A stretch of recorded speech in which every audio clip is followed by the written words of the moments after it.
पश्चिम बंगाल के राज्यपाल सीवी आनंद बोस जी, मुख्यमंत्री आदरणीय ममता जी, केंद्रीय मंत्रिमंडल के मेरे सहयोगी अश्विनी वैष्णव जी, सुभाष सरकार जी, निशित प्रामाणिक जी, जॉन बारला जी, नेता विपक्ष शुभेंदु अधिकारी जी, सांसद प्रसून जी, मंच पर विराजमान अन्य साथी, देवी और सज्जनों, आज मुझे आप सबके बीच रूबरू आना था, लेकिन मेरे निजी कारणों के कारण मैं आप सबके बीच नहीं आ पाया हूं। इसके लिए मैं आपकी बंगाल की क्षमा चाहता हूं। बंगाल की पुण्य धरती को, कोलकाता की ऐतिहासिक धरती को आज मेरे लिए नमन करने का अवसर है। बंगाल के कण कण में आजादी के आंदोलन का इतिहास समाहित है। जिस धरती से वंदे मातरम का जयघोष हुआ, वहां अभी वंदे भारत ट्रेन को हरी झंडी दिखाई गई। आज 30 दिसंबर की तारीख का भी इतिहास में अपना बहुत महत्व है।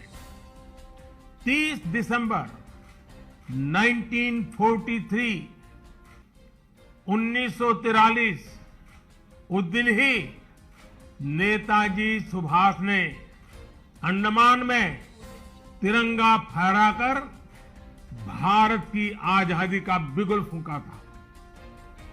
इस घटना के 75 वर्ष होने पर साल 2018 में मैं अंडमान गया था। नेताजी के नाम पर एक द्वीप का नामकरण भी किया था और अब इस समय देश आजादी के 75 वर्ष का पर्व मना रहा है, अमृत महोत्सव मना रहा है। इसी अमृत महोत्सव में देश ने 475 वंदे भारत ट्रेन शुरू करने का संकल्प लिया था। आज इसी में से एक हावड़ा न्यू जलपाईगुड़ी वंदे भारत ट्रेन यहां कोलकाता से शुरू हुई है। आज ही रेलवे और मेट्रो की कनेक्टिविटी से जुड़े अन्य प्रोजेक्ट्स का भी लोकार्पण और शिलान्यास हुआ है। करीब 5,000 करोड़ रुपए की लागत से जोका बीबीडी बाग मेट्रो प्रोजेक्ट पर काम हो रहा है। इसमें से जोका तरालता मेट्रो रूट बनकर तैयार हो गया है। इससे शहर के लोगों की ईज ऑफ लिविंग और बढ़ेगी। साथियों, कुछ देर बाद ही मुझे गंगा जी की स्वच्छता और पीने के पानी से जुड़ी अनेक परियोजनाएं पश्चिम बंगाल को सौंपने का अवसर मिलेगा। नमामि गंगे मिशन के तहत पश्चिम बंगाल में सीवरेज के 25 से ज्यादा प्रोजेक्ट्स को मंजूरी दी गई है। इनमें से 11 प्रोजेक्ट पहले ही पूरे हो चुके हैं और 7 प्रोजेक्ट आज पूरे हो रहे हैं।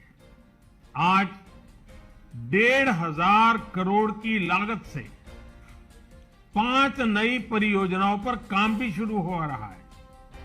इसमें जो प्रमुख है वो है आदि गंगा नदी का पुनरुद्धार। मुझे बताया गया है कि अभी आदि गंगा नदी की स्थिति दुर्भाग्य से बहुत खराब है। इसमें जो कूड़ा कचरा गिरता है, सीवर का गंदा पानी गिरता है, उसकी सफाई के लिए 600 करोड़ रुपए से अधिक का आधुनिक इंफ्रास्ट्रक्चर तैयार किया जा रहा है। हम लोग अक्सर व्यक्ति के जीवन में प्रिवेंटिव हेल्थ केयर की बात तो करते रहते हैं और हम कहते हैं कि दिनचर्या वो होनी चाहिए कि बीमारी की नौबत ही ना आए। ठीक इसी तरह नदी की गंदगी को साफ करने के साथ ही केंद्र सरकार प्रिवेंशन पर भी बहुत जोर दे रही है और इस प्रिवेंशन का सबसे बड़ा और आधुनिक तरीका है ज्यादा से ज्यादा आधुनिक सीवेज ट्रीटमेंट प्लांट। आने वाले 10-15 साल बाद की जरूरतों को ध्यान में रखते हुए देश में आज ही आधुनिक सीवेज ट्रीटमेंट प्लांट लगवाए जा रहे हैं। आजादी के अमृत काल में हमें फॉरवर्ड लुकिंग सोच और अप्रोच के साथ देश को आगे ले जाना है। साथियों, इस 21वीं सदी में भारत के तेज विकास के लिए भारतीय रेलवे का भी तेज विकास, भारतीय रेलवे में तेज सुधार, ये सारी बातें बहुत जरूरी है। इसलिए आज केंद्र सरकार भारतीय रेलवे को आधुनिक बनाने के लिए, रेलवे इंफ्रास्ट्रक्चर को आधुनिक बनाने के लिए रिकॉर्ड इन्वेस्टमेंट कर रही है। आज भारत में भारतीय रेलवे के कायाकल्प का राष्ट्रव्यापी अभियान चल रहा है। आज वंदे भारत, तेजस, हमसफर जैसी आधुनिक ट्रेनें देश में बन रही हैं। आज विस्टाडोम कोचेज रेल यात्रियों को नए अनुभव करा रहे हैं। आज सुरक्षित आधुनिक कोचेज की संख्या में रिकॉर्ड वृद्धि हो रही है। आज रेलवे स्टेशन को भी एयरपोर्ट की तरह विकसित किया जा रहा है। न्यू जलपाईगुड़ी स्टेशन भी इसी लिस्ट में शामिल है। आज रेलवे लाइनों का दोहरीकरण, रेलवे लाइनों का बिजलीकरण जिस रफ्तार से हो रहा है वो पहले कभी नहीं हुआ। देश में जो ईस्टर्न और वेस्टर्न डेडिकेटेड फ्रेट कॉरिडोर बन रहे हैं वो लॉजिस्टिक्स सेक्टर में क्रांतिकारी बदलाव लाने वाले हैं। सुरक्षा हो, स्वच्छता हो, सामर्थ्य हो, सामंजस्य हो, समय की पाबंदी हो, सहूलियत हो, भारतीय रेलवे आज एक नई पहचान बनाने की हम सबकी कोशिश रंग ला रही है। बीते 8 वर्षों में भारतीय रेलवे ने आधुनिकता की नींव पर काम किया है।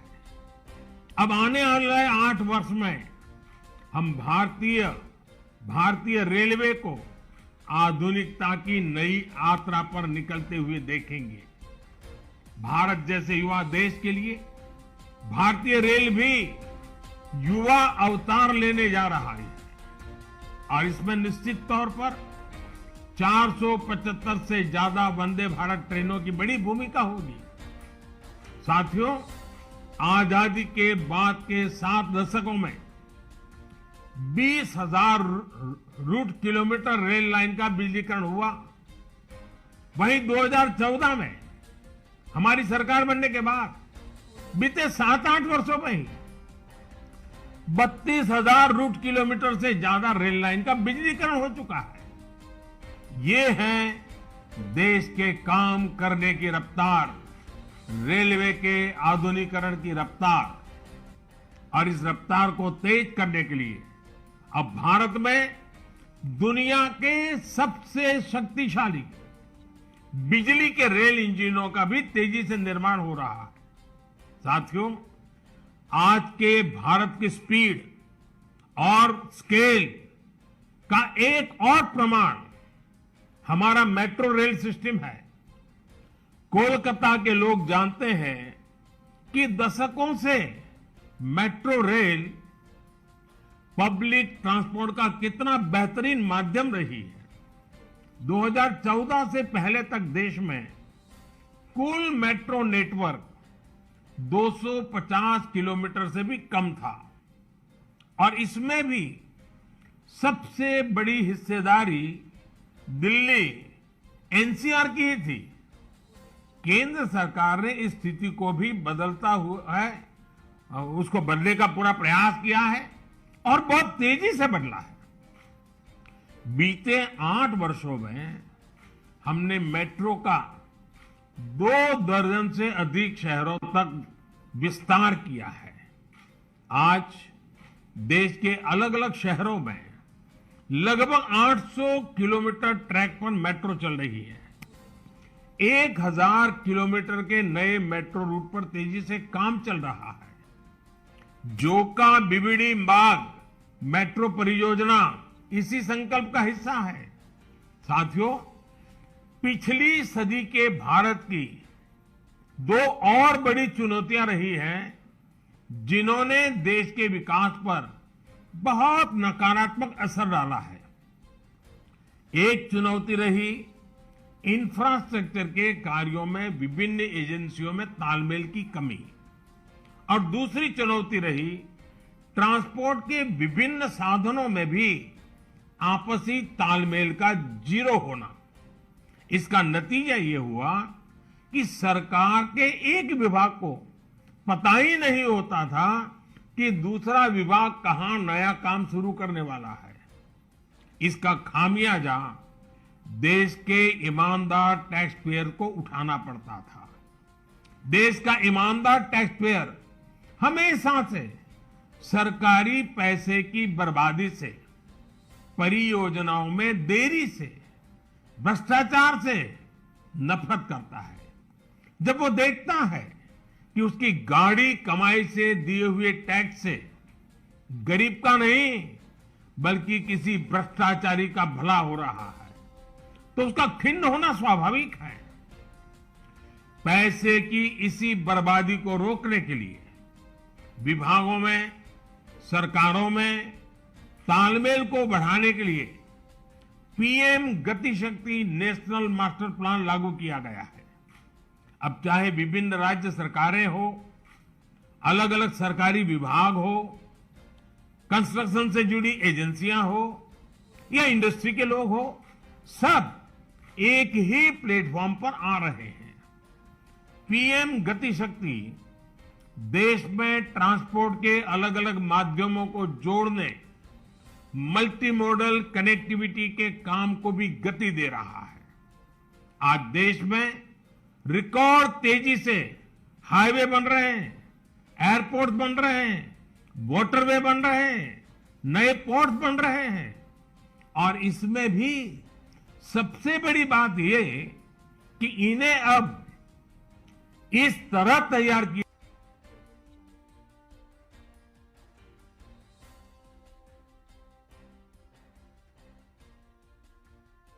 हाईवे बेहतर तरीके से रेलवे स्टेशनों से कनेक्ट हो, रेलवे स्टेशन एयरपोर्ट से कनेक्टिविटी हो, लोगों को ट्रांसपोर्टेशन के दौरान सीमलेस कनेक्टिविटी भी मिले। साथियों, 21वीं सदी में तेजी से आगे बढ़ने के लिए हमें देश के सामर्थ्य का सही इस्तेमाल करना होगा। मैं देश के लोगों को वाटरवेज का उदाहरण भी देना चाहता हूं। एक समय था जब भारत में व्यापार, कारोबार और टूरिज्म के लिए वाटरवेज का बड़े पैमाने पर इस्तेमाल होता था। इसलिए इतने ही शहर नदियों के किनारे बसे, नदियों के किनारे इतना औद्योगिक विकास हुआ। लेकिन इस सामर्थ्य को पहले सैकड़ों वर्षों की गुलामी और फिर आजादी के बाद की सरकारी उदासीनता ने तबाह कर दिया। अब भारत अपनी इस जल शक्ति को बढ़ाने पर काम कर रहा है। देश में 100 से ज्यादा वाटरवेज और विकसित किए जा रहे हैं। भारत की नदियों में आधुनिक क्रूज चले, व्यापार भी हो, टूरिज्म भी हो। इस दिशा में हम तेजी से आगे बढ़ रहे हैं।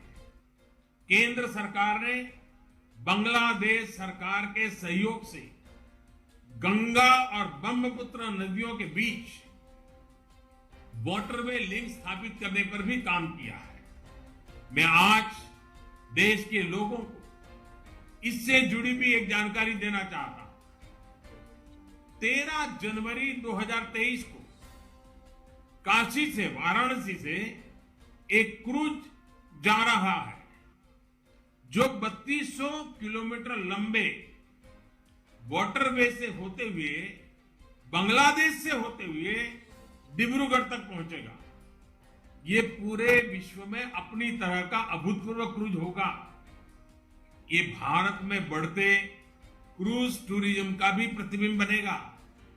मैं पश्चिम बंगाल के लोगों से भी आग्रह करूंगा कि इसका जरूर लाभ उठाएं। वैसे आज मैं एक और बात के लिए विशेष तौर पर बंगाल के लोगों को नमन करना चाहता हूं। बंगाल के लोगों में देश की मिट्टी के प्रति जो प्रेम रहा है, उसका तो मैं हमेशा कायल रहा हूं। देश के विभिन्न हिस्सों को जानने के लिए, देश के विभिन्न हिस्सों में भ्रमण के लिए बंगाल के लोगों में जो उत्साह होता है वो अद्भुत होता है। बहुत से लोग पहला मौका मिलते ही किसी और देश में घूमने निकल जाते हैं, लेकिन बंगाल के लोग हमेशा अपने देश को प्राथमिकता देते हैं। बंगाल के लोग पर्यटन में भी नेशन फर्स्ट की भावना को लेकर चलते हैं। और आज जब देश में कनेक्टिविटी बढ़ रही है, रेलवे, हाईवे, वाटरवे आधुनिक हो रहे हैं, तो इससे ईज ऑफ ट्रैवल भी उतना ही बढ़ रहा है। इसका बड़ा लाभ बंगाल के लोगों को भी मिल रहा है। साथियों, गुरुदेव टैगोर द्वारा रचित प्रसिद्ध पंक्तियां हैं, ओ ओमार देशेर माटी, तोमार पौरे ठेकाई माथा। यानी, हे मेरे देश की माटी, मैं तुम्हारे आगे अपना सर झुकाता हूं। आजादी के इस अमृत काल में मातृभूमि को सर्वोपरि रखते हुए हमें मिलकर काम करना है। आज पूरी दुनिया भारत को बहुत भरोसे से देख रही है। इस भरोसे को बनाए रखने के लिए हर भारतीय को पूरी शक्ति लगा देनी है। हमें हर दिन का उपयोग राष्ट्र निर्माण में करना है। हर पल का उपयोग राष्ट्र निर्माण में करना है। देश सेवा के कार्यों में हमें रुकना नहीं है। इन्हीं शब्दों के साथ मैं अनेक परियोजनाओं के लिए बंगाल को बहुत बहुत बधाई देता हूं। फिर एक बार आपका अभिवादन करता हूं और मैं अपनी बात को समाप्त करता हूं। बहुत बहुत धन्यवाद।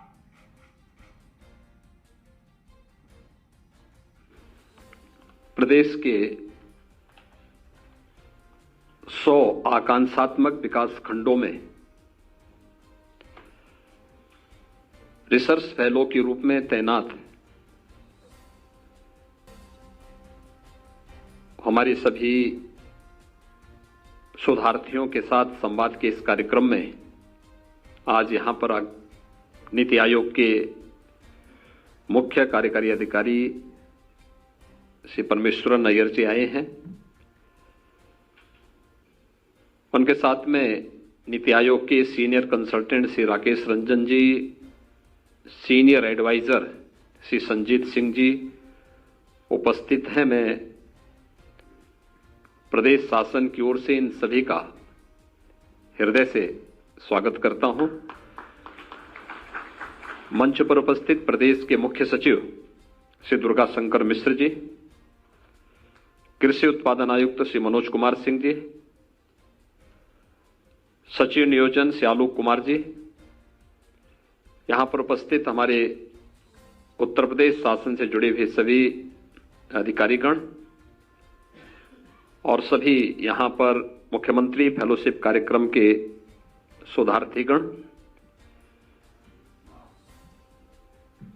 मुझे प्रसन्नता है कि आदरणीय प्रधानमंत्री जी की मंशा के अनुरूप आकांक्षात्मक जनपदों की तर्ज पर आकांक्षात्मक विकास खंडों का चयन उत्तर प्रदेश में नियोजन विभाग के द्वारा करने के उपरांत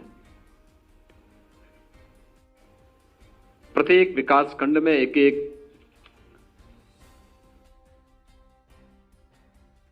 रिसर्च फेलो की तैनाती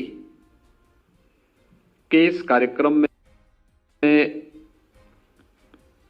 21 अक्टूबर को मैंने उन सभी के साथ संवाद बनाया था।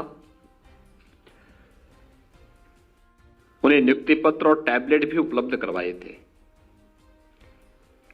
और ये कार्यक्रम उनकी चयन और ट्रेनिंग के बाद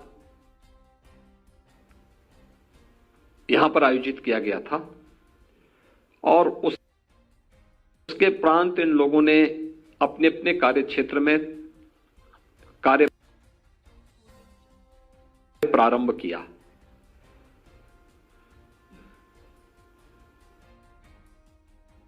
डेढ़ महीना 2 महीने की अवधि बहुत बड़ी भी नहीं होती है और बहुत छोटी भी नहीं होती,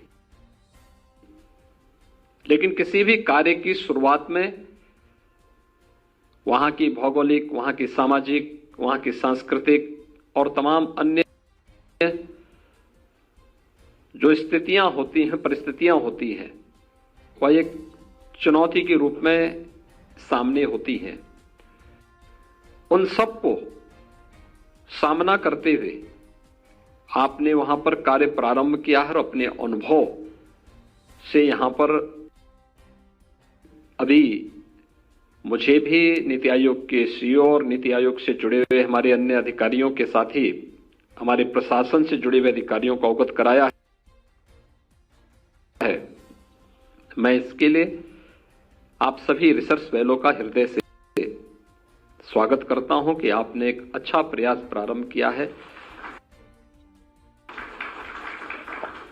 हमारी जो सबसे बड़ी कमी है वो यही है कि हम लोग एक तो डाटा कलेक्शन नहीं करते और फिर उसको अपलोड भी नहीं कर पाते, जिससे कारण उत्तर प्रदेश जैसे राज्य को बहुत बार उसके बहुत सारे सेक्टर ऐसे होते हैं जहां पर उसने कार्य तो किया है, लेकिन डाटा अपलोड न करने के कारण हम लोग उसमें पीछे रहते हैं और एक हर एक क्षेत्र में देखने को मिलता है। और इसीलिए हम लोगों ने रिसर्च फेलो के रूप में आपको तैनात किया है। कोऑर्डिनेशन के साथ साथ वहां पर डाटा कलेक्शन करना, हर दिन की गतिविधियों को अपलोड करना और फिर अभी हम लोग हर तीसरे महीने इसका मूल्यांकन कर रहे हैं। हर महीने नियोजन विभाग कर रहा है, हर तीसरे महीने मैं इसमें संवाद बनाने की कार्रवाई के साथ अपने को जोड़ने का प्रयास कर रहा हूं कि वीडियो कॉन्फ्रेंसिंग के माध्यम से हम इन सभी के साथ जुड़ करके संवाद बनाएंगे और इंडिकेटर्स को हम ध्यान में रख करके कार्य करेंगे कि वास्तव में किन विकास खंडों ने आकांक्षात्मक विकास खंडों के क्रम में अच्छा कार्य किया है और किस सेक्टर में उनकी प्रगति अच्छी है। हमें वे सभी पैरामीटर लेने होंगे जो आपको ट्रेनिंग के दौरान यहां बताए गए हैं, जिन पर कार्य करते हुए हम उसे जो स्टेट एवरेज है उस स्टेट एवरेज के क्रम में आगे बढ़ाने में योगदान दे सकें। और उत्तर प्रदेश राज्य में सभी संभावनाएं मौजूद हैं, इसको हम बहुत आसानी से आगे बढ़ा सकते हैं। थोड़ा प्रयास करने की आवश्यकता है, संवाद बनाने की आवश्यकता है। हमें वहां पर जब हम लोग जाते हैं फील्ड में कुछ चीजों का ध्यान जरूर रखना होगा। एक, हमें अपने आप को बहुत सामान्य रूप से कोऑर्डिनेशन के रूप में ऐसे प्रस्तुत करना है कि किसी का ईगो वहां पर आड़े ना आने पाए, क्योंकि बहुत बार होता है बहुत सारे अधिकारी, बहुत सारे ऐसे लोग होंगे जो इस बात को बुरा मान रहे होंगे। तो वहां पर भले ही ये चीजें उस समय आपको ये दिखाने का प्रयास करेंगे कि हम सहयोग कर रहे हैं, लेकिन हो सकता है कि उसके बाद कुछ अन्य बाधाएं खड़ी हों।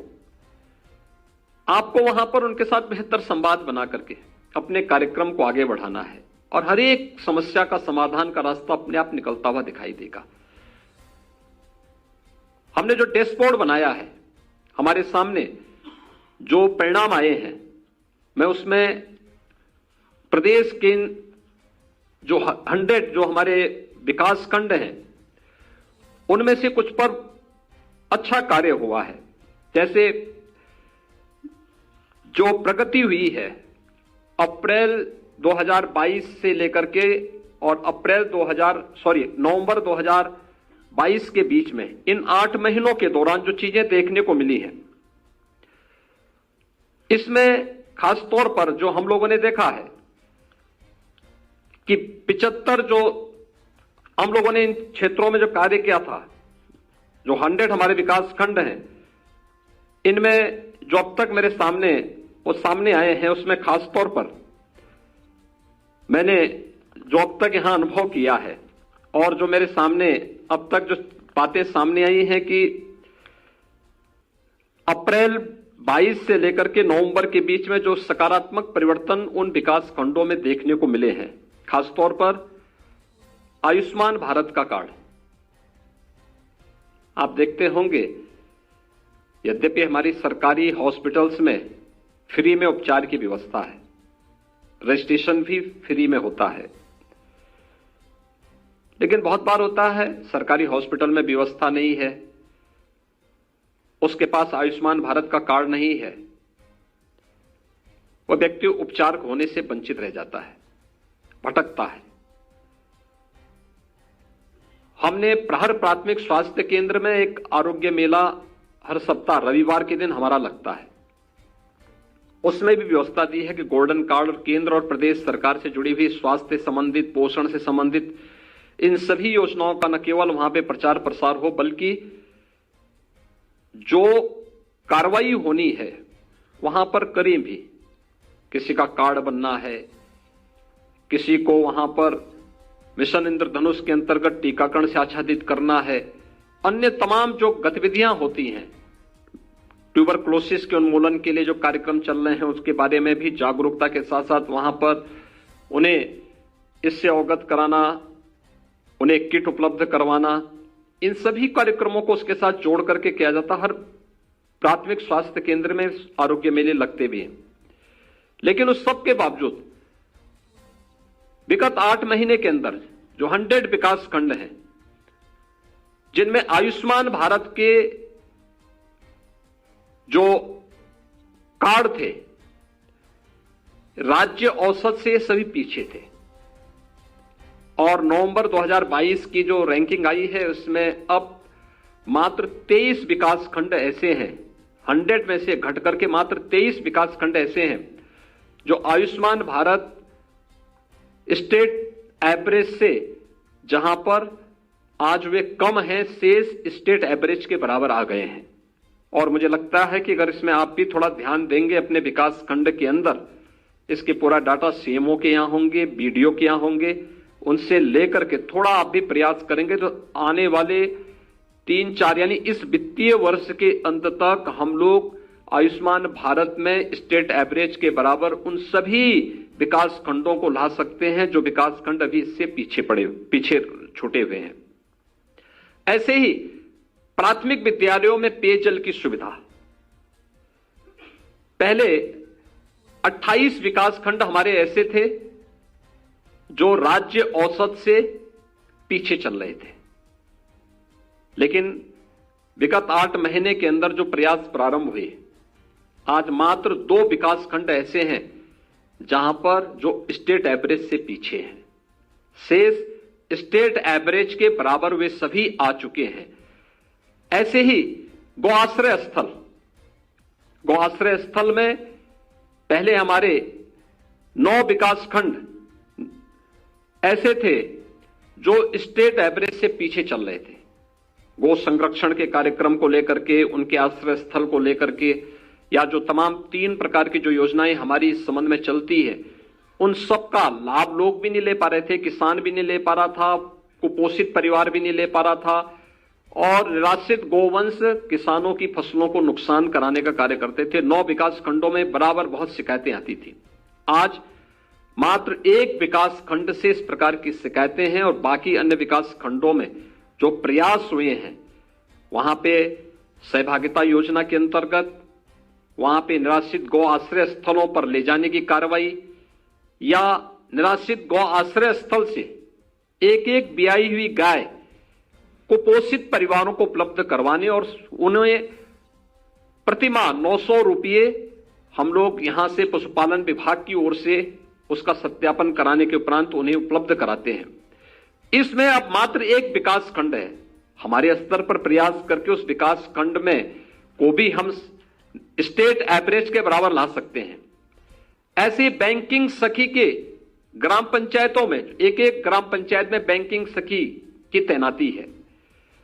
ग्राम सचिवालय उस ग्राम पंचायत के स्वावलंबन का आधार बन सकता है, और हमारे अधिकतर ग्राम पंचायतों में ग्राम सचिवालय का निर्माण हो चुका है। ग्राम सचिवालय बहुत अच्छे बने हुए हैं, कभी आप जाके देखे होंगे, लगभग 4-5 कमरे उसमें बने हुए हैं।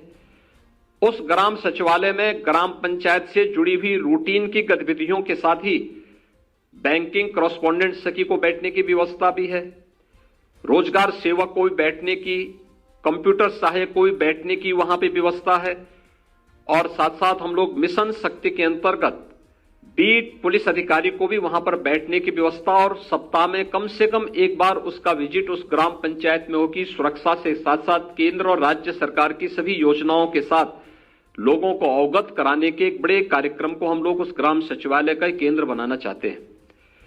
बहुत सारी ग्राम पंचायतों ने अपने यहां आय प्रमाण पत्र, निवास प्रमाण पत्र और जाति प्रमाण पत्र की कार्रवाई को भी ऑनलाइन वहां पे बनाना शुरू किया है।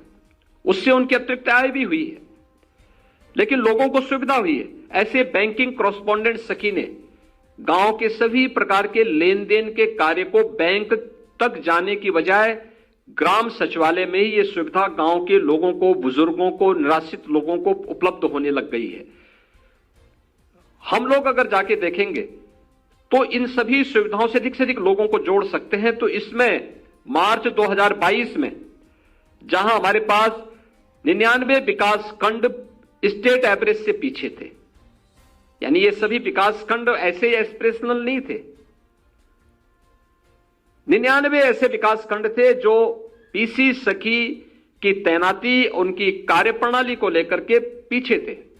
लेकिन जब इस पर कार्य प्रारंभ हुआ, आज मात्र 13 विकास खंड ऐसे हैं जो वीसी सखी के द्वारा वहां पर जो कार्य पद्धति उनकी वहां पर चली है, वह आज मात्र 13 विकास खंड हैं जो स्टेट एवरेज से भी पीछे हैं। और मुझे लगता है कि ये जो प्रयास प्रारंभ हुए हैं, इसमें आपकी एक बड़ी भूमिका हो सकती है। शिक्षा के क्षेत्र में कितने ऐसे बच्चे हैं, गांव में गए, गांव में पूछने कितने ऐसे बच्चे हैं जो स्कूल नहीं जा पा रहे हैं, ड्रॉप आउट रेट क्या है यहां पे गांव में, हम उसकी जानकारी भी ले सकते हैं। बहुत सारे बच्चे ऐसे होते हैं, खासतौर पर बालिकाएं ऐसी होती हैं, जबकि हम बेसिक शिक्षा परिषद के स्कूलों में तो आप देखते होंगे कि सारी सुविधाएं हम फ्री में उपलब्ध करवाने का कार्य कर रहे हैं। बैग भी दे रहे हैं, बुक्स भी दे रहे हैं, यूनिफॉर्म भी दे रहे हैं, स्वेटर भी दे रहे हैं, सॉक्स भी दे रहे हैं, शूज भी उपलब्ध करा रहे हैं, मिड डे मील भी मिलता है। विद्यालयों के ही परिसर में आंगनबाड़ी केंद्र भी संचालित हो रहा है। एएनएम, आंगनबाड़ी और आशा वर्कर ने कोविड महामारी के दौरान कितना अच्छा कार्य किया था, घर घर स्क्रीनिंग में बड़ी भूमिका का निर्वहन किया था।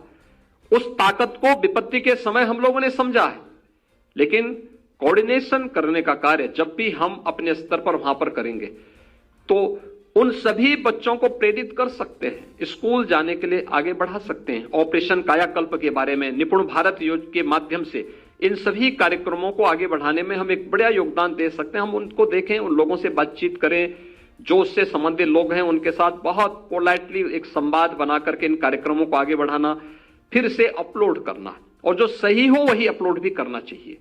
अगर हम गलत डाटा अपलोड करते हैं तो ये व्यवस्था के साथ एक धोखा है। ऐसे ही अलग अलग सेक्टर में, शिक्षा के क्षेत्र में, हेल्थ में, मिशन इंद्रधनुष के अंतर्गत जो जिन लोगों को टीकाकरण की कार्रवाई होनी है, क्या हो रहा है, मातृ वंदना योजना की हमारी प्रोग्रेस क्या है, संस्थागत प्रसव की स्थिति क्या है, कुंवारी कन्याओं में एनीमिया की स्थिति क्या है, बहुत सारी चीजों को हम मातृ मृत्यु दर को, शिशु मृत्यु दर को नियंत्रित कर सकते हैं। थोड़ा सा प्रयास पोषण मिशन के साथ उन्हें जोड़ देना। योजनाएं हैं लेकिन योजनाओं के बारे में जानकारी का अभाव है और उसी में आपको सहयोग करना है और जो लोग उसके लिए तैनात हैं उनको उसके साथ जोड़ देना है। कौशल विकास के लिए भी आप अपने उस विकास खंड में अच्छा काम कर सकते हैं। कौशल विकास से संबंधित केंद्रों को आज के समय में, जैसे हम लोग जल जीवन मिशन के अंतर्गत, आप लोग भी उनको बता सकते हैं भाई उस विकास खंड की आवश्यकता क्या, उस प्रकार के ट्रेड को क्यों नहीं चला रहे हैं। खासतौर पर जल जीवन मिशन में हर घर नल देना है। अब नल हर घर में लग गए, लेकिन अगर नल कहीं टूट गया, कहीं लीक हो गया, तो जिले से तो कोई व्यक्ति नहीं आएगा, उस गांव में कोई प्लम्बर भी तो होगा। नहीं है, क्या हमने कौशल विकास मिशन के अंतर्गत प्लम्बरिंग को स्किल डेवलपमेंट के साथ जोड़कर के उसकी ट्रेनिंग के कोई कार्यक्रम, उस प्रकार के ट्रेड वहां प्रारंभ करवाए। आज किसान की आवश्यकता आज है क्या, बहुत सारी जगह आप देखते होंगे कि हम लोग खेती में मजदूर नहीं मिल रहे हैं और बहुत सारी जगह मैं देख रहा हूं कि किसान इस बारे में बहुत जागरूक भी हो रहा है। छोटे छोटे कार्यक्रमों से ड्रोन ट्रेनिंग के भी कार्यक्रम लोग अपने हाथ से संचालित कर सकते हैं। मैं बहुत सारी जगह देख गया हूं, मैंने देखा बहुत सारे प्रगतिशील किसान हैं जो ड्रोन का उपयोग करके अपने खेतों में पेस्टिसाइड का छिड़काव कर रहे थे और जिस कार्य को एक व्यक्ति पूरा दिन भर जितने एरिया को लगता है उतने एरिया को ड्रोन के द्वारा मात्र कुछ ही मिनटों के अंदर छिड़काव करके उस कार्रवाई को पूरा भी कर दिया जाता है। सवाल यह है उस टेक्नोलॉजी के साथ जोड़ने की कार्रवाई स्किल डेवलपमेंट सेंटर में हम इन कार्यक्रमों के साथ जोड़ सकते हैं। कृषि से संबंधित कार्यों के लिए विकास खंड या उस जनपद में कोई कृषि विज्ञान केंद्र होगा, वहां के वैज्ञानिकों को आप वहां के किसानों के साथ जोड़ के गोष्ठी के माध्यम से आधुनिक कृषि के तकनीक के साथ ही अच्छे बीजों का चयन करना और समय पे खेती की बुआई करना, इसका भी पैदावार पे असर पड़ता है। और इसमें सबसे अच्छा जो कार्य इस समय आया है, लागत को कम करना है, अच्छा उत्पादन करना है। तो हम लोगों ने इस दिशा में आदरणीय प्रधानमंत्री जी ने नेचुरल फार्मिंग मिशन को भी इस समय लिया है और उत्तर प्रदेश के अंदर इस समय गंगा के तटवर्ती 27 जनपद और बुंदेलखंड के सभी जनपदों को हमने इसमें लिया है। अन्य जनपद भी इसके साथ जुड़ सकते हैं। ये तो लागत को कम कर रहा है। उत्पादन, लागत कम होगी, उत्पादन अगर उतना ही भी रहता है तो भी तो किसान को प्रति एकड़ 12 से 15 हजार रुपए की अतिरिक्त आमदनी हो सकती है। अतिरिक्त आमदनी है ये, हमें उससे अवगत कराना पड़ेगा। इसकी ट्रेनिंग के कार्यक्रम चले हैं। लगभग 1,62,000 से अधिक किसान अब तक इससे प्रशिक्षित हुए हैं उत्तर प्रदेश के अंदर, जो विभिन्न प्रकार के कार्यक्रम चले हैं। अगर हम इसके बारे में बताएंगे, बागवानी के बारे में बताएंगे, सब्जी उत्पादन और सौ फसली के बारे में बताएंगे, उन कृषि वैज्ञानिकों की गोष्ठी उनके साथ करवा करके, प्रशासन और कृषि विभाग के साथ करवा करके, क्योंकि बहुत सारे विभाग तो ऐसे होते हैं जो अपने आप को समाज और व्यवस्था से निरपेक्ष मान करके केवल अपने तक सीमित रहते हैं। उन्हें समाज के सापेक्ष बनाना है, समाज से निरपेक्ष नहीं करना है। और उस व्यवस्था के साथ आप जोड़ सकते हैं।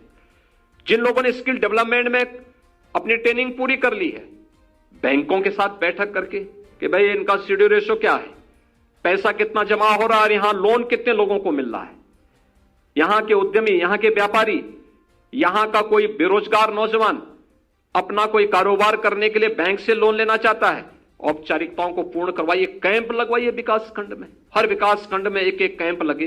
राज्य शासन से भी हम यहां व्यवस्था करने जा रहे हैं, रोजगार का सृजन हो।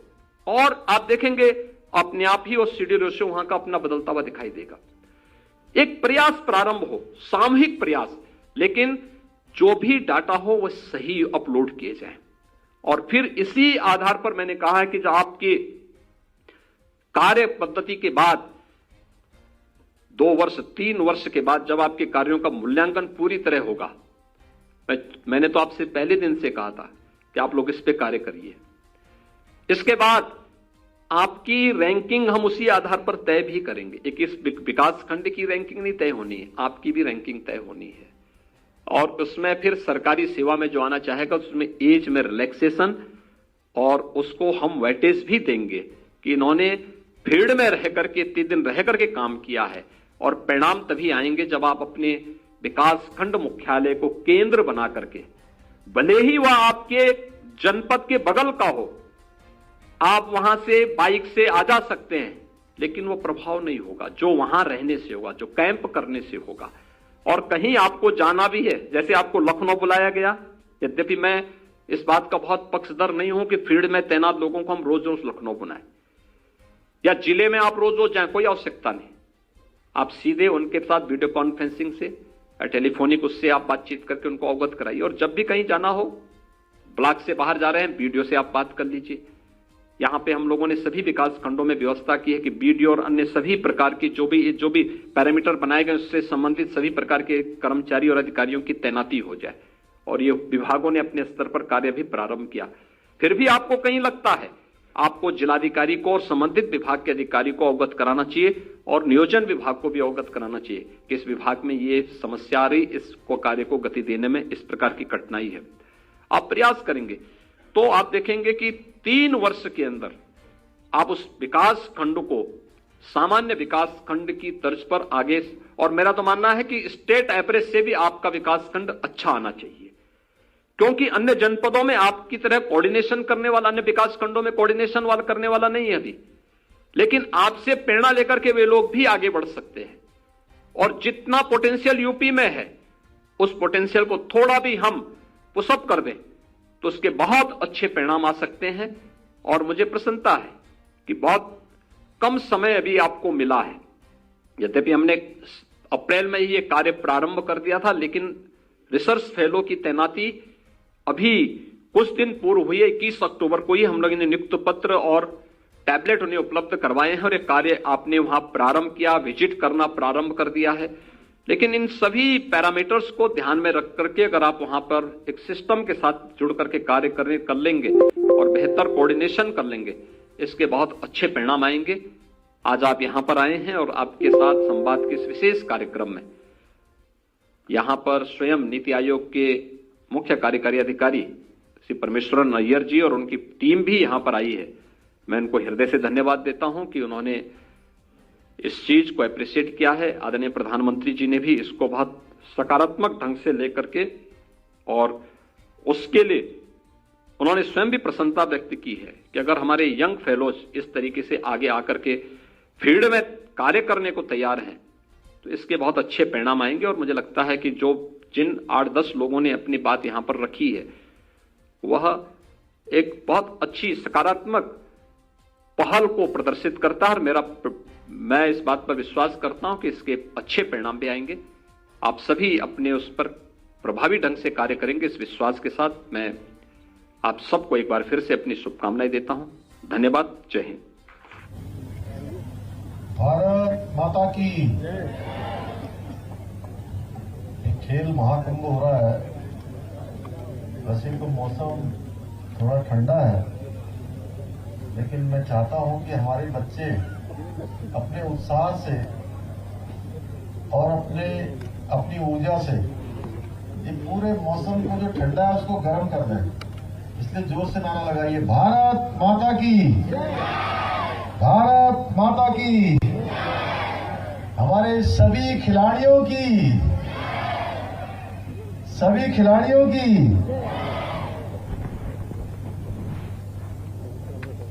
राज्य स्तरीय खेल महाकुंभ के शुभारंभ अवसर पर अभी आप लोगों ने जिनको सुना, इस विभाग को लगातार जिनके निर्देशन में आगे बढ़ाने का काम हो रहा है, और वो स्वयं भी लगातार आप सब लोगों से बहुत प्रयास करती हैं। हमारे खेल विभाग की मंत्री आदरणीय रेखा आर्य जी इस क्षेत्र के रायपुर क्षेत्र ये एक ऐसा क्षेत्र है कि यहाँ पर अनेकों अनेक प्रतियोगिताएं, अनेकों अनेक कार्यक्रम पूरे देहरादून में, अगर और मैं कहूँ देहरादून नहीं पूरे उत्तराखंड में सबसे ज्यादा बड़े बड़े कार्यालय, सबसे ज्यादा कार्यक्रम अगर किसी विधानसभा क्षेत्र में आयोजित होते हैं तो रायपुर विधानसभा क्षेत्र में आयोजित होते हैं। उस रायपुर क्षेत्र के बहुत लोकप्रिय विधायक, कर्मठ, जुझारू और मेरे बड़े भाई, हमेशा ये छोटे भाई के रूप में जो है, भले ही दायित्व में मैं मुख्य सेवक के रूप में हूँ, रेखा जी हमारे मंत्री के रूप में, लेकिन ये हम लोगों के सबके बड़े भाई के रूप में हम लोगों को आशीर्वाद देते हैं। आदरणीय उमेश शर्मा काऊ जी, हमारे इस रायपुर ब्लॉक की ब्लॉक प्रमुख बहन ममता देवी जी, हमारे निदेशक युवा कल्याण श्री सोनकर जी, श्री डिमरी जी, एवं यहाँ पर आए हुए सभी हमारे अतिथिगण, जिन्होंने राष्ट्रीय अंतर्राष्ट्रीय स्तर पर हम सबको गौरवान्वित किया है। उसमें जसपाल राणा, अभिनव बिंद्रा, लक्ष्य सेन, बछेंद्री पाल, ऐसे बहुत सारे व्यक्तित्व जिनके प्रतिनिधियों के नाते आज कुछ लोग उपस्थित हुए, नहीं हो पाए। ऐसे हमारे सभी महानुभाव, आए हुए सभी हमारे अतिथिगण और खेल विभाग से जुड़े हुए सभी अधिकारीगण, सभी हमारे कार्मिक, और जिनके निमित्त आज ये खेल महाकुंभ यहाँ पर हो रहा है। ऐसे पूरे प्रदेश के 13 जनपदों से आए हुए सभी हमारे खिलाड़ी, प्रिय, मैं कहूँ कि इन खिलाड़ियों को बेटा और बेटियां, मेरे बेटे बेटियां जो इसमें प्रतिभाग कर रहे हैं, हमारे पत्रकार मित्र जो इस कार्यक्रम में चार लगाने का काम करेंगे। आज इस कार्यक्रम में यहाँ पर हजारों लोग हैं और कल ये कई लाखों और करोड़ों लोगों तक ये कार्यक्रम जाएगा, और कल क्या अभी से जाएगा। उपस्थित पत्रकार मित्रों, छायाकार बंधु, electronic media, print media, social media और पर्सनल मीडिया, पर्सनल मीडिया माने की जो मुंह से जो बात होगी। मैं सर्वप्रथम इस खेल महाकुंभ में भाग लेने के लिए आए हुए उत्तराखंड के कोने कोने से सभी आए हुए खिलाड़ियों का यहां पर हृदय की गहराइयों से आप सबका स्वागत करता हूं, आप सबका अभिनंदन करता हूं। राज्य स्तर पर होने वाला ये खेल महाकुंभ, जहां युवा खिलाड़ियों को अपनी प्रतिभा का प्रदर्शन करने के लिए एक शानदार प्लेटफॉर्म है, एक बड़ा मंच है, और इसको बहुत मैं कहूं कि बहुत निचले स्तर से, जो हमारे पंचायत स्तर है, फिर ब्लॉक स्तर है, फिर जिला स्तर, उस सब के खेलने के पश्चात अब आप सब लोग यहाँ पर राज्य स्तर पर अपनी प्रतिभाओं का प्रदर्शन करेंगे, जिसके बारे में हमारे युवा कल्याण विभाग के निदेशक जी ने और रेखा जी ने बहुत विस्तार से बताया। मैं यहाँ पर वास्तव में आप सबको देख रहा था जब यहाँ पर फ्लैग मार्च हो रहा था, आप सब लोग यहाँ से निकल रहे थे। आपकी ऊर्जा देखकर मैं बहुत आश्वस्त होकर फक्र के साथ कह सकता हूँ कि अब हमारे प्रदेश की और खासकर से पहाड़ की जवानी अब बेकार नहीं जाएगी, और आप सब लोग निरंतर हमारे इस गौरव को बढ़ाने का काम करेंगे। खेल महाकुंभ में हमारे प्रदेश की जो बेटियां हैं वह भी बढ़ चढ़कर भाग ले रही हैं। इसके लिए मैं बेटों को तो बधाई देता ही हूँ, बेटियों को विशेष कर से बहुत बधाई देता हूँ। भाइयों बहनों, यह आप सभी युवाओं की प्रतिभा का कमाल है कि आज पूरे विश्व के मानचित्र पर भारत का मान सम्मान और पहचान हर क्षेत्र में बढ़ रही है। आज आदरणीय प्रधानमंत्री मोदी जी के नेतृत्व में फिर से जो हम सब लोगों का संकल्प था कि भारत पुनः विश्व गुरु बनेगा, हम उस दिशा में आगे बढ़ रहे हैं। आज खेल का कोई भी मैदान हो, हर खेल के मैदान पर भारत का तिरंगा फहर रहा है। भारत की मान सम्मान और पहचान को दिशा देने का काम, उसको एक नया स्वरूप प्रदान करने का काम हमारे खिलाड़ी भाई भी बड़े जोर शोर से कर रहे हैं। आज हमारे युवा खिलाड़ियों द्वारा विभिन्न खेलों में अंतर्राष्ट्रीय स्तर पर भारत के सामर्थ्य का परिचय कराया जा रहा है। मुझे खुशी है कि आज खेल महाकुंभ, इसका उद्देश्य इसमें प्रतिभाग करने वाले खिलाड़ियों को आगामी जो 38वें राष्ट्रीय खेलों के लिए तैयार करना भी है। भाइयों बहनों, आदरणीय प्रधानमंत्री मोदी जी के नेतृत्व में हमारे उत्तराखंड की सरकार उत्तराखंड को हर क्षेत्र में, खेल तो हमारी प्राथमिकता में है ही है, उसके अतिरिक्त अन्य क्षेत्रों में भी श्रेष्ठ उत्तराखंड बनाने के लिए, सर्वश्रेष्ठ उत्तराखंड बनाने के लिए पूरे संकल्प के साथ, पूरी प्रतिबद्धता के साथ हम काम कर रहे हैं। मेरा मानना है कि सर्वश्रेष्ठ उत्तराखंड के निर्माण के लिए युवाओं का सशक्तिकरण होना हमारा मुख्य कार्य है, जिस हेतु हमारी सरकार हर प्रकार से नौजवानों को, युवाओं को, चाहे रोजगार से जोड़ने का विषय हो या पारदर्शिता से रोजगार मिलने की बात हो, हर क्षेत्र में संकल्पबद्ध होकर, वचनबद्ध होकर और समयबद्ध होकर काम कर रही है। मैं कहना चाहता हूं कि जब पिछले दिनों भर्तियों के मामले में कुछ गड़बड़ियां हुई थी, तो उन गड़बड़ियों में लगातार कई वर्षों से इस प्रकार की शिकायतें आती रहती थी कि आज भर्तियों में यहां गड़बड़ी हुई है, आज वहां गड़बड़ी हुई है। ये 2015-16 से लगातार चल रहा था। भाइयों बहनों, इस बार हमने संकल्प के साथ और भविष्य के लिए नजीर बने एक ठोस कदम उठाने का हमने काम किया और इन भर्तियों की जांच का निर्णय लिया। इसका परिणाम हुआ कि 55 से भी ज्यादा लोग उसमें सीधे सीधे सम्मिलित पाए गए, सीधे सीधे कहीं न कहीं उस संगठित अपराध में दोषी पाए गए। उन सभी को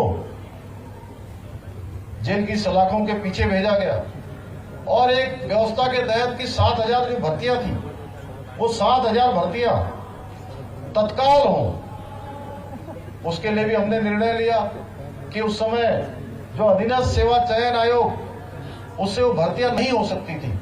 उन भर्तियों को कराने के लिए हमने मंत्रिमंडल में फैसला किया कि हम सारी भर्तियों को समयबद्ध तरीके से कराएंगे और सितंबर माह में हमने इस पर निर्णय लिया था।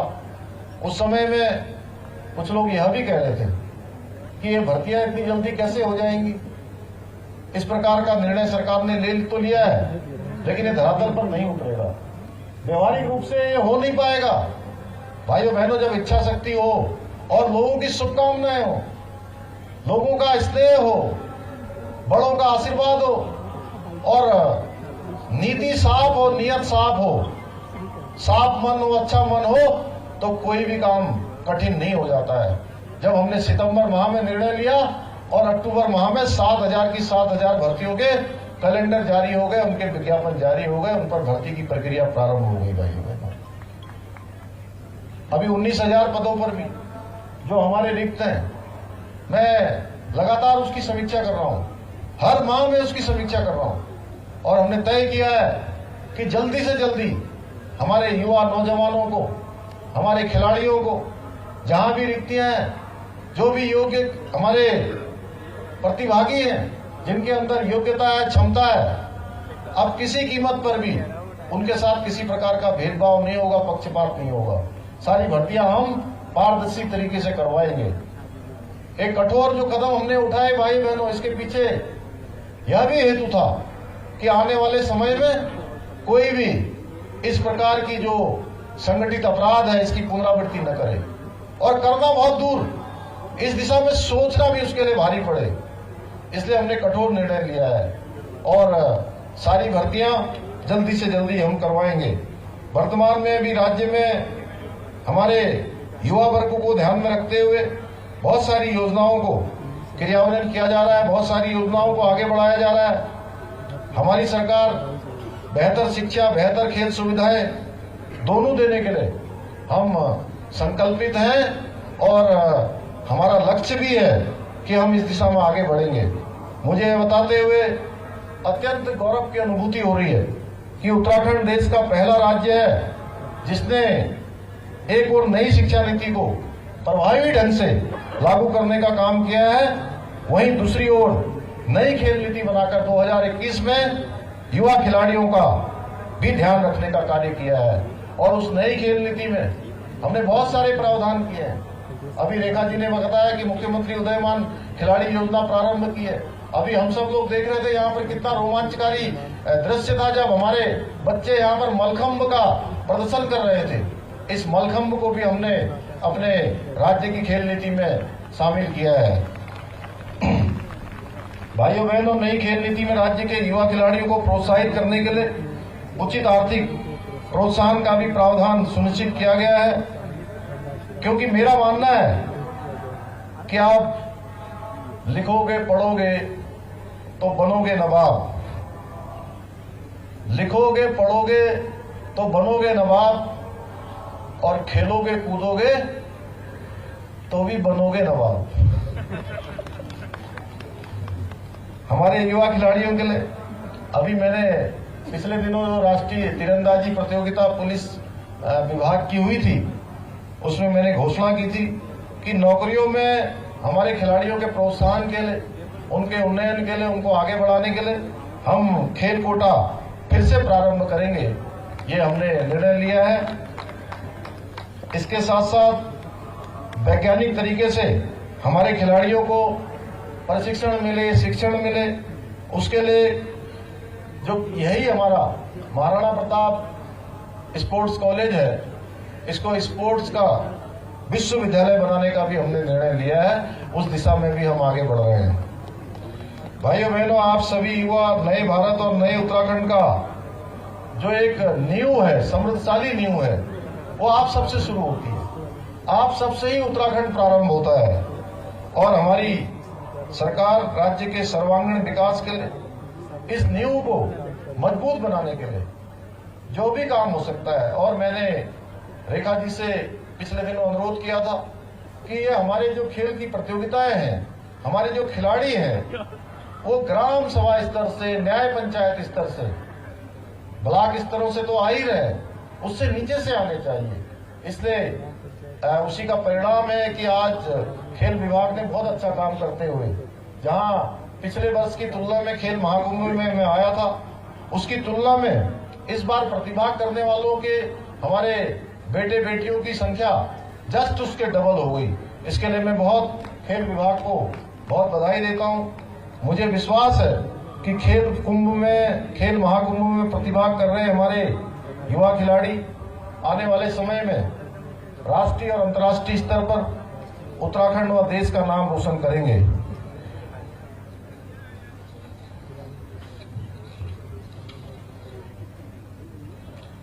आज के इस अवसर पर मैं कुछ घोषणा करना चाहता हूं कि अभी तक जो खेल एवं युवा कल्याण विभाग द्वारा आयोजित की जाने वाली खेल प्रतियोगिताओं में खिलाड़ियों के लिए भोजन हेतु दी जाने वाली धनराशि 150 रुपए से बढ़ाकर 225 रुपए किया जाएगा। और इस खेल महाकुंभ के दौरान जो विजेता खिलाड़ियों को पुरस्कार राशि है, वह भी जो न्याय पंचायत स्तर पर अभी तक कोई धनराशि नहीं दी जाती थी प्रथम स्थान प्राप्त करने वालों को, उनको 300 रुपए की धनराशि प्रदान की जाएगी पहले स्थान पर आने वालों को, और दूसरे स्थान पर भी कोई धनराशि नहीं दी जाती थी, वह भी 200 रुपए की धनराशि दी जाएगी, और तीसरे स्थान प्राप्त करने वालों को भी 150 रुपए की धनराशि प्रदान की जाएगी। इसी प्रकार से विकास खंड में अभी तक जो 300 रुपए की धनराशि दी जाती थी उसको 500 रुपए किया जाएगा पहला स्थान प्राप्त करने वालों को, और दूसरा स्थान प्राप्त करने वालों को 200 रुपए की जगह 400 रुपए की धनराशि प्रदान की जाएगी, और तृतीय स्थान प्राप्त करने वालों को 150 से 300 रुपया की धनराशि उनको भी दी जाएगी। इसी प्रकार से जनपद स्तर पर जो पहला स्थान प्राप्त करने वालों को 700 रुपए दिया जाता था उसको 800 रुपए किया जाएगा, और द्वितीय स्थान प्राप्त करने वालों को 500 की जगह 600 और तृतीय स्थान प्राप्त करने वालों को 300 से 400 रुपए की धनराशि दी जाएगी। इसी प्रकार से राज्य में जो प्रथम स्थान प्राप्त करने वाले उनको 1000 रुपए की धनराशि प्रदान की जाती थी उसको 1500 रुपए प्रदान किया जाएगा, और दूसरे स्थान प्राप्त करने वाले को 600 रुपया अभी दिया जाता था उसको 1000 रुपया दिया जाएगा। इसी प्रकार से 400 रुपया तीसरे स्थान प्राप्त करने वालों को 700 रुपए की धनराशि प्रदान की जाएगी। भाइयों बहनों, इसके साथ साथ खेलों को आगे बढ़ाने के लिए, खिलाड़ियों को आगे बढ़ाने के लिए हम प्रतिबद्ध हैं, संकल्पबद्ध हैं, क्योंकि हमारे राज्य में एक से खिलाड़ियों की प्रतिभाएं हैं। बहुत सारे क्षेत्रों में मैं देख रहा हूं आज राष्ट्रीय स्तर पर, अंतर्राष्ट्रीय स्तर पर हमारा प्रदेश भले ही बहुत बड़ा ना हो, लेकिन आज हम हर क्षेत्र में आगे बढ़ रहे हैं। उसके पीछे कहीं न कहीं मैं समझता हूं कि आप सब लोगों के अंदर जो ऊर्जा है, जो उत्साह है, क्योंकि अगर आपके अंदर उत्साह होगा तो ऊर्जा का संचार स्वयं ही हो जाएगा, और वही ऊर्जा आपको हर खेल के मैदान पर, चाहे वो राष्ट्रीय स्तर का खेल हो चाहे अंतर्राष्ट्रीय स्तर का खेल हो, उस सब में आपको जो है कहीं न कहीं एक अलग श्रेणी में, पदकों की श्रेणी में, विजेताओं की श्रेणी में रखेगा। मैं एक बार पुनः आप सभी युवा खिलाड़ियों को इस खेल महाकुंभ में अच्छे प्रदर्शन के लिए अपनी हार्दिक शुभकामनाएं देता हूं, एवं हमारे सभी देवी देवताओं से, बाबा केदार से, बाबा बद्री विशाल से मैं आपके उज्जवल भविष्य की कामना करता हूं, और हमारी इस पूरे महाकुंभ को आयोजित करने के लिए हमारी यशस्वी जो खेल मंत्री हैं रेखा आर्या जी और उनकी पूरी टीम इस खेल महाकुंभ को सफल आयोजन के लिए उनको मैं बहुत शुभकामनाएं देते हुए अपनी वाणी को विराम देता हूं। बहुत बहुत धन्यवाद। जय हिंद, जय भारत, जय उत्तराखंड।